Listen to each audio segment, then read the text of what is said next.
To the session, the Hindu Editorial Analysis for Proficiency in English. Today's editorial is all about polio virus in Pakistan and Afghanistan.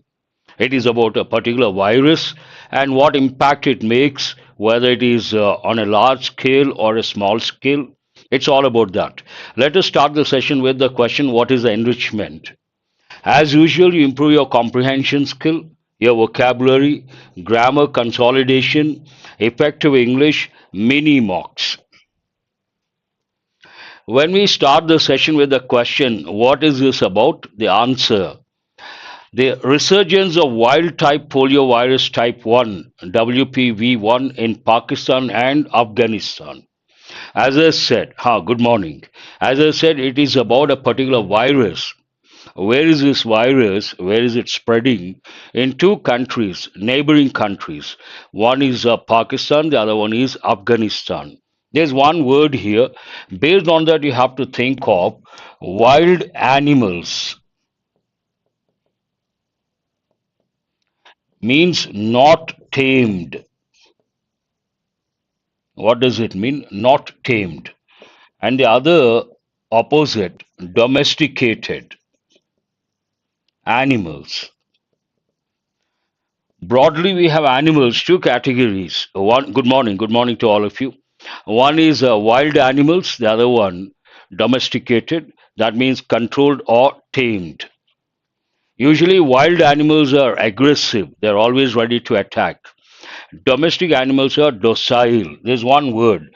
Two words you have to learn. One is aggressive, that goes with wild animals, and docile. Docile is an important word many students may not know. Wild animals are aggressive, ready to attack, and domestic animals, tamed animals, are rather docile, means not that aggressive.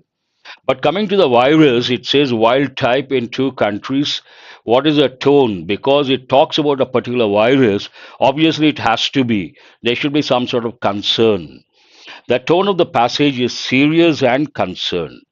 Whenever we talk about a particular disease, an epidemic, endemic, or pandemic, obviously the tone has to be. Any problem for that matter, you have to guess the tone of the editorial. It can be, usually it is, showing a lot of concern, and based on the actions taken by the officials, it could be critical.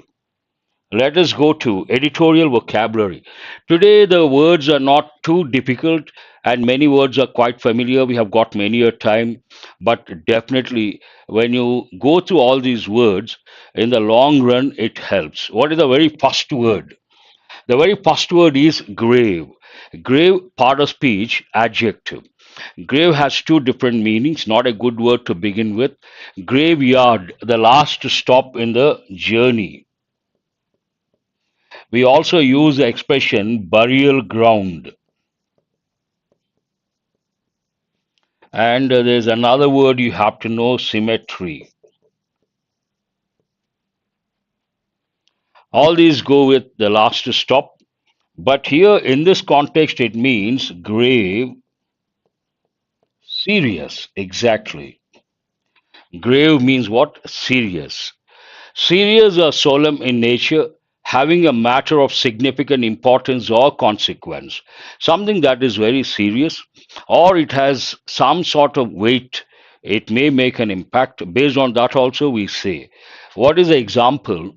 The doctor spoke in a grave tone as he explained the serious nature of the illness.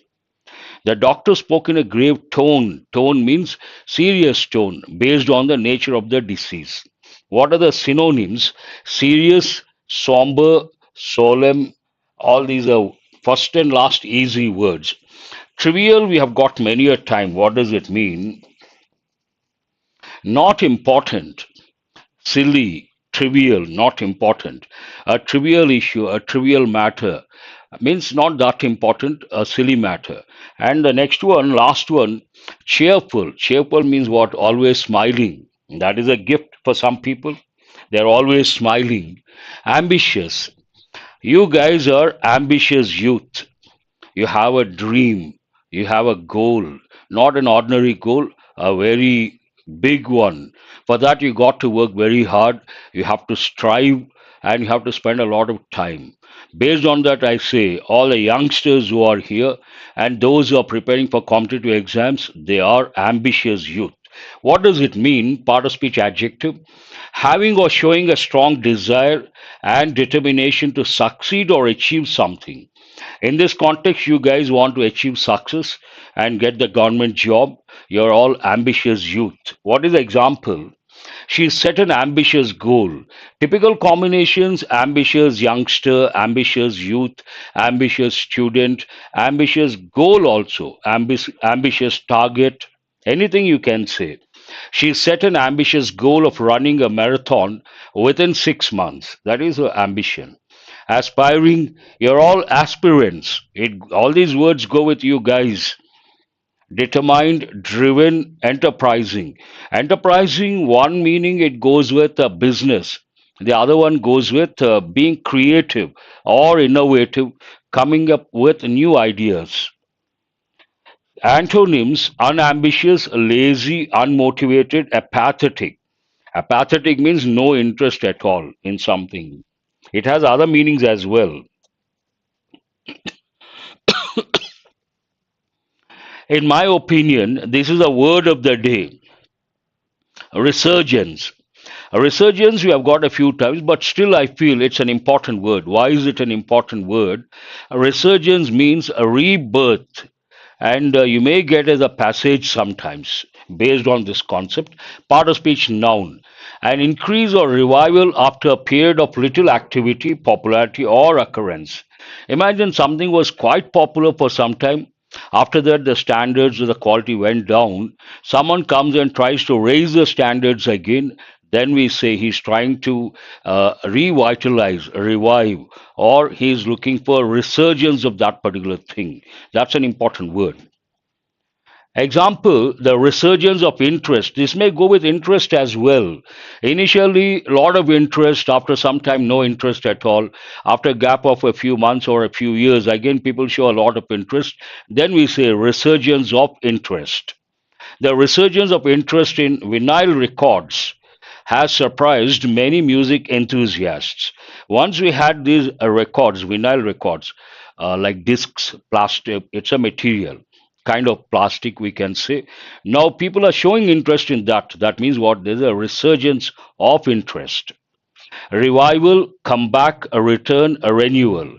Decline, waning, fading, disappearance. We have got these words many a time. Now these words should be at your fingertips. The next one, uptick. I think we got this yesterday. Uptick means what? Slight improvement, a small increase or rise in something. Usually it goes with profits or it goes with diseases number. It goes with something that is countable, small increase. A small increase or rise in something. Example, there has been an uptick in sales. It goes with business as well since the launch of the new marketing campaign. After the launch of the marketing campaign, sales have gone up. Then we say, but not to a great extent, not to not on a large scale. Slight improvement. We say uptick. Increase, rise, boost, upturn. Decrease, decline, drop, downturn. All easy words. Surpass also we have got many a time, an easy word. To exceed, part of speech verb. To exceed or go beyond in amount, quality, or degree. Any of these. Example, her performance in the final exam surpassed all expectations.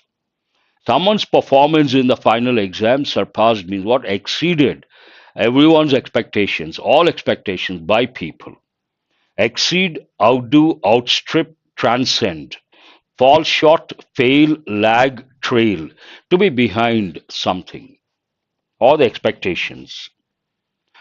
Sans, this is also an important word, and you got to be careful with the part of speech. It is a preposition, sans. What does it mean? Without. Without, used in literary or formal context. That's what you have to know. He appeared at the party sans invitation, means without invitation, much to the surprise of the host. Host, the one who gives a party, the one who attends a guest. You all know that. And usually we attend a party with an invitation. Imagine someone attends a particular party without an invitation. Sans invitation, obviously the host gets the shock of his life. Without, lacking, devoid of, with, accompanied by, including. All simple words again. Persist. Persistence, persist. Even this we have got many a time. Part of speech verb. To continue firmly or obstinately. Obstinate, an important word. What does it mean? Being stubborn. You don't want to change your stand. You want to stick to your stand. You are very stubborn, obstinate, not willing to change. In an opinion or a course of action despite difficulty, opposition, or failure. Despite numerous setbacks, she persisted in her efforts to complete the project. A very good example. While preparing for competitive exams, also, you may come across a lot of setbacks, sometimes high spirits, sometimes low spirits. Whatever it is, you should not give up, and you have to persist, and you have to work very hard till you achieve success. Persisted in her efforts to complete the project. Synonyms: continue, persevere. I usually give this word. Perseverance is very important, noun form. Persevere, verb form. Endure. Endure goes more with facing the problems. You face a lot of problems, then endured a lot of problems or hardships. Last, quit, cease, give up, abandon. I'm sure you all know these words because you have been attending quite for quite some time. All these words are quite familiar, not new words. Quit. Whenever we talk about quit, I give one quote. What is it? While preparing for competitive exams, always remember: winners never quit, quitters never win. That you have to keep in mind. Whatever the level of difficulty, you have to keep it in mind. Cease, give up. Quitting is nothing but giving up, abandon. Abandon has a different connotation altogether.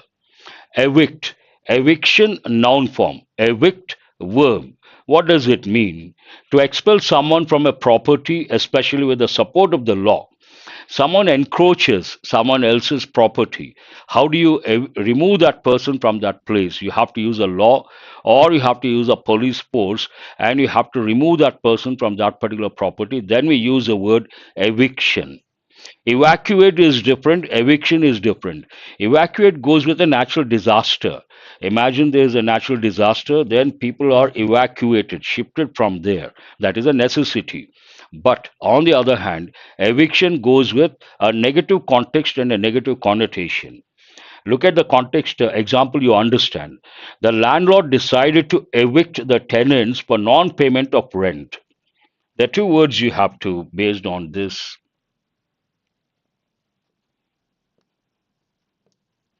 landlord, landlady, tenant. Landlord has two different meanings. One meaning, a person who holds 100 acres, who owns 100 acres or 200 acres. And another meaning, modern English, a landlord, house owner. Landlord means what? House owner. And his wife is called a landlady.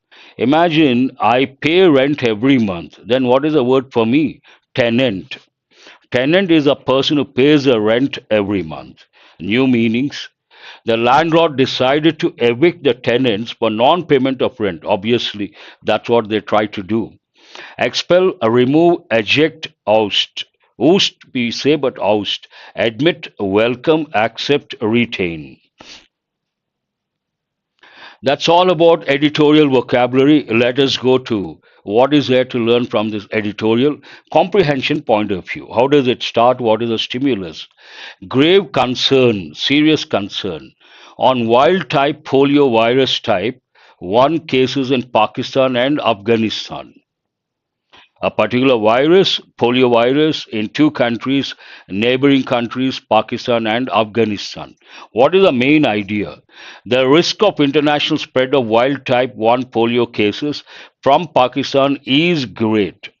What is the subject here? The risk. You should know how to read the sentence, the risk, that is the subject, and where is the verb related to that particular subject here. In between, of international spread of wild type 1 polio cases from Pakistan. We have three phrases. The subject is what? The risk is great. A very simple idea. But what writers try to do, they have to expand. Only the risk is great, they cannot provide a lot of information. They try to add phrases, clauses to the subject, sometimes to the object. That's how they try to expand a sentence. And this knowledge will help in the exam. When you come across nowadays, they're giving lengthy sentences. Whenever you try to read a lengthy sentence, do remember you should have the ability to identify the subject, the phrases, the clauses, the verb, and the object. Very important. Simple, it's about a virus and the risk it poses. The ambitious goal of eradicating wild type poliovirus type 1, WPV1, by 2026 appears to have become tougher. There's one important thing you have to focus on here. Appears is a finite verb. To have become is a non-finite verb.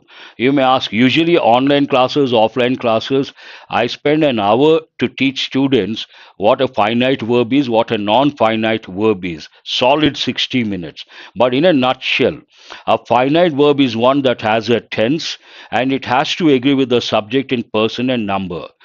Quite opposite a non-finite verb. A non-finite verb is one that doesn't have a tense, it doesn't have to agree with the subject in person and number. And what are the three types of non-finite verbs? Infinitives and participles. The third one is gerund. You may ask, sir, why should we learn all this? This knowledge, this awareness helps when it comes to mains exam. It talks about a particular virus, the goal of eradicating. It seems it has appears to have become tougher. Here, finite verb, you can change the tense. Appeared, past tense. To have become, that doesn't change. That means it has no tense. WPV1, which is endemic, an important word. But because of pandemic, today people know, many people know three terms: endemic, epidemic, pandemic. Endemic, a disease restricted to a local area. Epidemic, larger area. Across the nations, pandemic. Here it talks about endemic, which is endemic only in Pakistan and Afghanistan, is showing signs of a resurgence since 2023. It talks about a particular virus in two regions, two countries rather, Pakistan and Afghanistan, and it is showing signs of a resurgence. Means what? Revival or rebirth. With Afghanistan and Pakistan reporting 6 WPV1 cases each in 2023, there were two cases in Afghanistan and 20 cases in Pakistan in 2022. It from here on you come across data, a number of cases in Pakistan, number of cases in Afghanistan, and the editorial has taken 3 years: 2022, 2023, and 2024. All data. It talks about with Afghanistan and Pakistan reporting 6 WPV1 cases each in 2023. There were two cases in Afghanistan and 20 cases in Pakistan in 2022. The total incidence of type 1 cases in both countries in 2023 might appear to have nearly halved. 2022 numbers, 2023 almost half. Looks like that. But with 6 cases in Afghanistan and 5 cases in Pakistan already this year, there appears to be an uptick. Coming to 2024, this year, it seems like there's an uptick, slight increase. If this continues, what could be the impact? Whenever you come across a word if, you have to be alert and you have to think of conditionals. In English, broadly, we have three types of conditionals. One, present conditionals, there are two in number: open and hypothetical. Second, past conditional. Third, zero conditional. And here, what happens if this continues? It is in present tense. If clause is in present tense, the main clause should be in future tense, and it is an open conditional. But in English, what happens? We have rules, we have exceptions. Here, you don't come across will, but you come across a different verb. What is that? Might. Based on the context, always remember in English what matters is context is the king. Based on the context, everything changes. You cannot take things for granted when it comes to English. If this continues, the total cases being reported from the two countries might be close to or even surpass the 2022 numbers. Same trend continues, then the number perhaps surpasses or exceeds. The concern about WPV1 is not limited to the number of cases in children, not limited to the number. The number, you have to recollect two rules, very important from the exam point of view. The first one, the phrase the number takes a singular verb. Second one, the phrase a number takes a plural verb. That you have to recollect. Many exams have given the number of cases in children.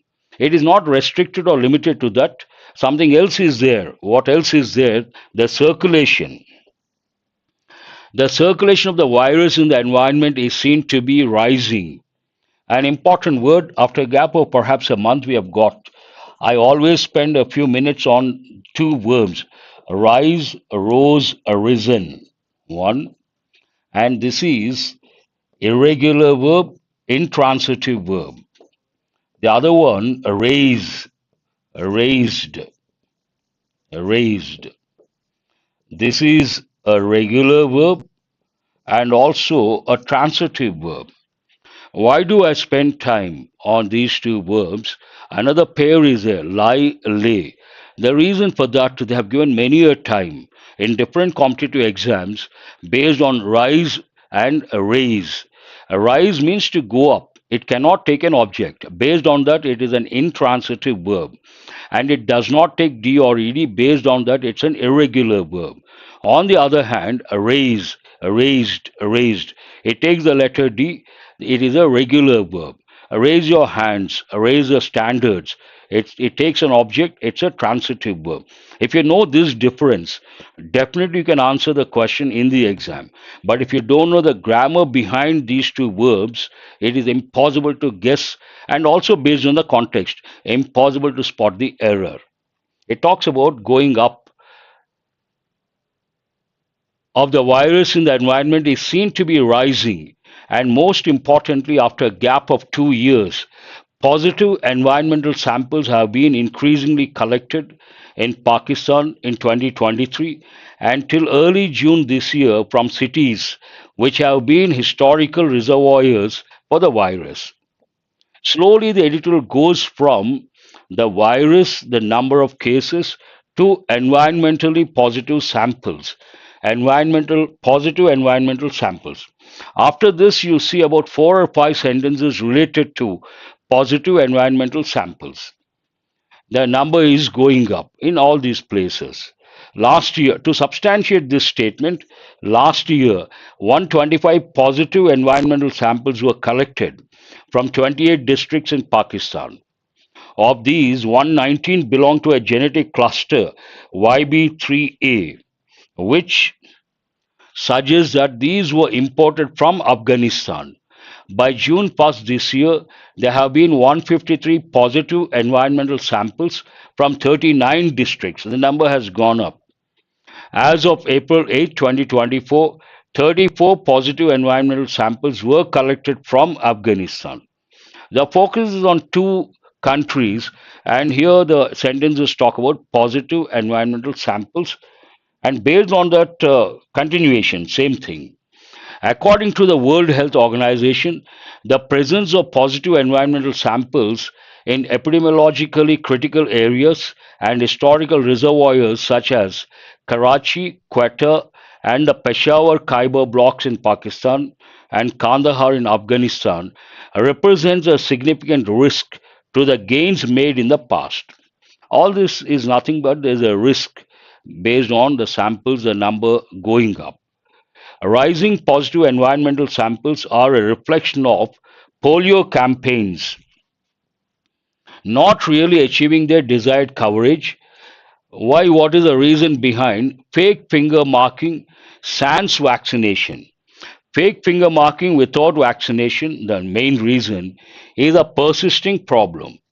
Though children in Pakistan cities are largely immunized, there is a heightened risk of the virus striking any unvaccinated or not fully vaccinated children. In 2023, two of the six cases were from Karachi city. It talks about children, a particular group, whether they are vulnerable, not vulnerable. The situation in Pakistan appears worse. Bad, worse, worst. Positive form bad, comparative worse, superlative worst. Badly is an adverb, bad is an adjective. Adverb also same forms, worse, worst.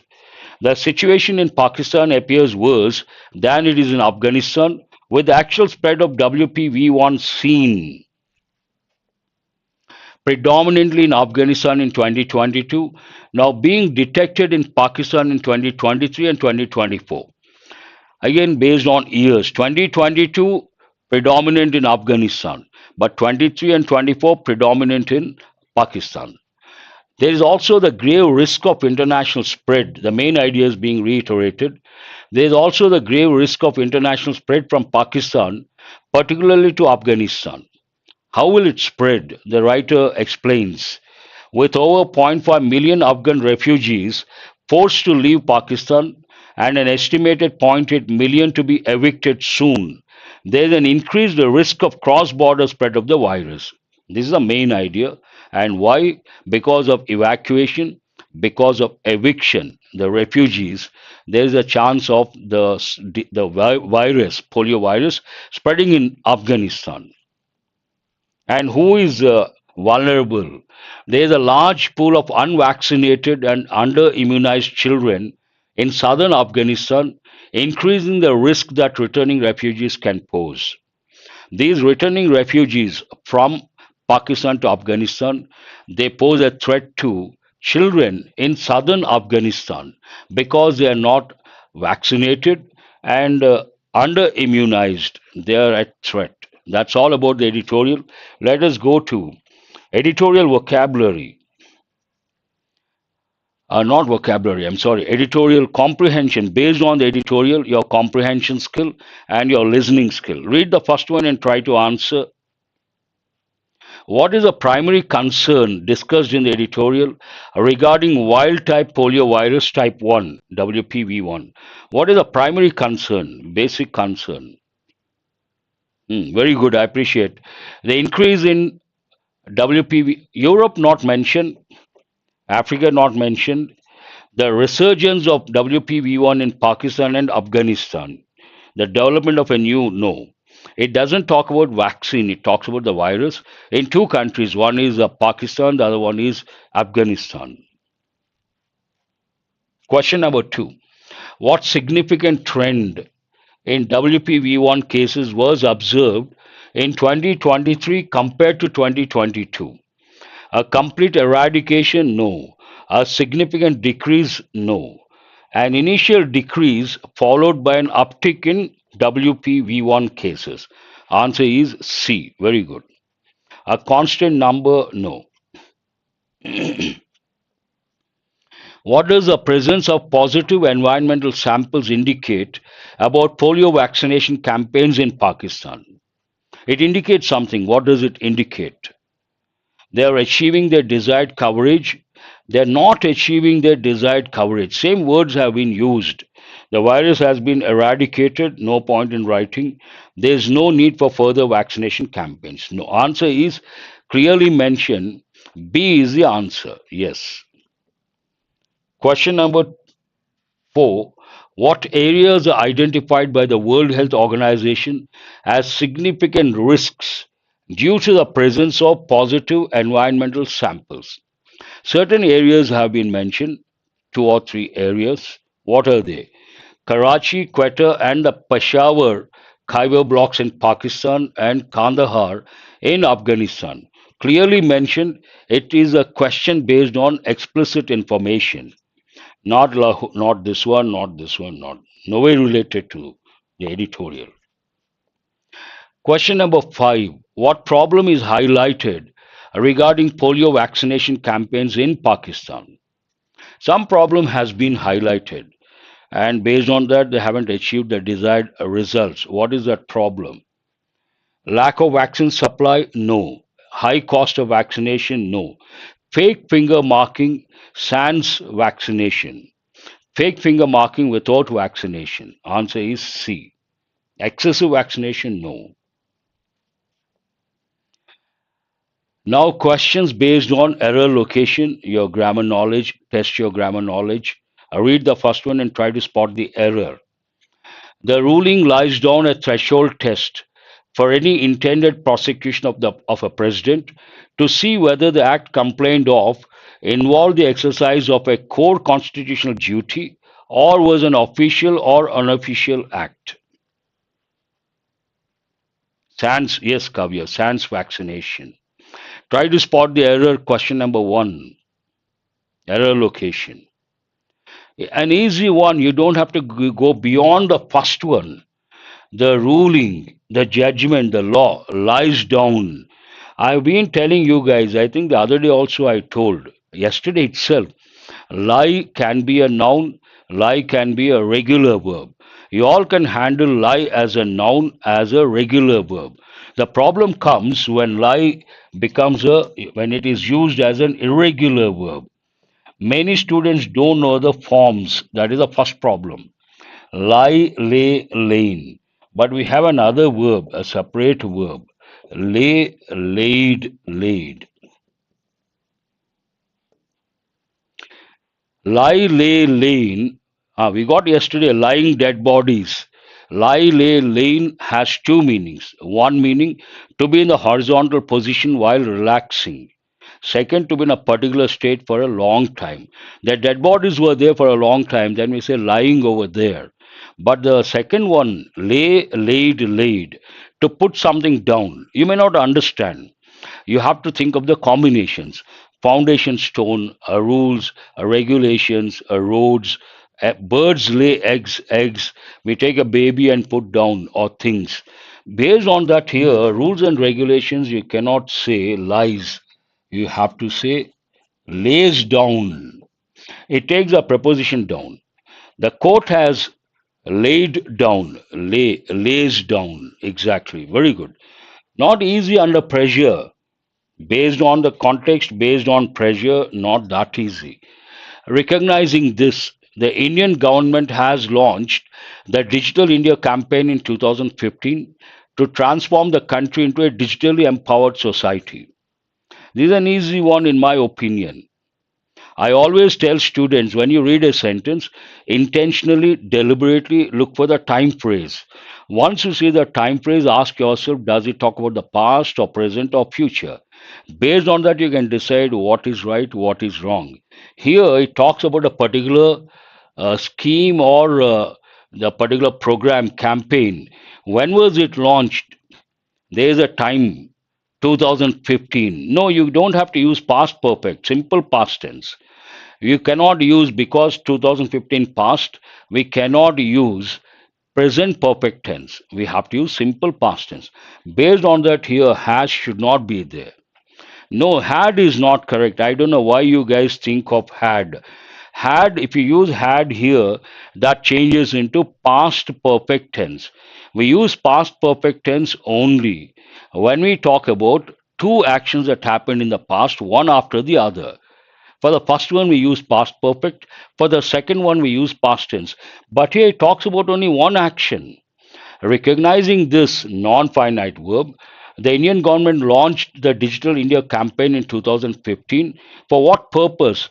To transform the country into a digitally empowered society. There's only one action. When there's only one action, do remember, you cannot think, you should not think of past perfect. You have to think of simple past tense.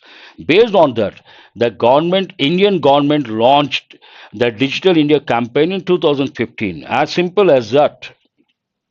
Don't go beyond past tense. Yes. Mr. Trump's original trail date in the election case had been for March 4th, well before his November rematch with President Joe Biden. This is again an easy one. You don't have to go beyond the first one. Mr. Trump's original trail date. From the context, you have to understand it talks about a particular case. Then we cannot use the word trail. What is the word you're supposed to use? Trial. Trial goes with a court case. Trail a different meaning, entirely different meaning. Imagine you lost your way in the forest and you leave something like a particular type of stone or a particular leaf of a particular tree you leave behind. That is a trail. You want people to find out in which direction you are going. But here, trial goes with a court case. Wrong word. The right word is trial. That's all for today, and have a nice day. After the session, we'll provide the PDF. Try to work on important areas. Could be grammar, could be vocabulary, could be comprehension. That will help in the long run. Have a nice day. Thank you very much.